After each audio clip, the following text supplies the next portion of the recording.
ଇଏ ହେଉଛି ସୁବର୍ଣ୍ଣରେଖାର ଯାଇଥିବା ଲକ୍ ପାଖ।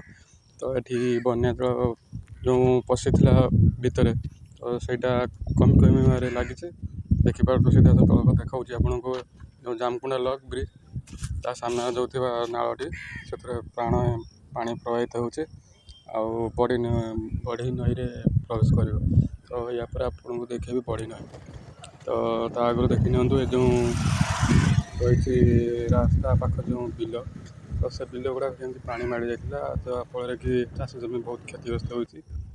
ଇଏ ବି ଦେଖିପାରୁଥିବେ ଏ ହେଉଛି ସେଇ ନଦୀ, ଯେଉଁ ବଡ଼ ନଦୀ ତା ପାଖରେ ଅଛି। ତା ପାଖରେ ଥିବା ଯେଉଁ ପାଣି ବୁଡ଼ି ଯାଇଥିଲା କାଲି, ତ ରାସ୍ତା ସବୁ ଭାଙ୍ଗି ଯାଇଛି। ଦେଖନ୍ତୁ ତା ପାଖରେ ଯେଉଁ ସାଇଡ଼୍ ଗୁଡ଼ାକ ରହିଛି, ସେଥିରେ ସବୁ ମାଟି ଧସିକି ଆଉ ଗାଁକୁ ମାନେ ଯେଉଁ ରହିଛି ଗାଁ ପାଖ ମାନେ ଧସିବାରେ ଲାଗିଛି। ରାସ୍ତା ନାହିଁ କହିଲେ ଚଳେ। ସେଥିରେ ଲୋକମାନେ ଏପଟୁ ଆରପଟକୁ ଯାଆନ୍ତି, ତ ଏଠି ବାଧାପ୍ରାପ୍ତ ହେଉଛି।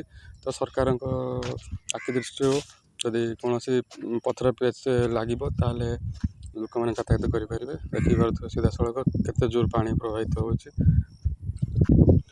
ବହୁତ ଦଳ ବି ରହିଛି। ଦଳ ଗୁଡ଼ିକ ସବୁ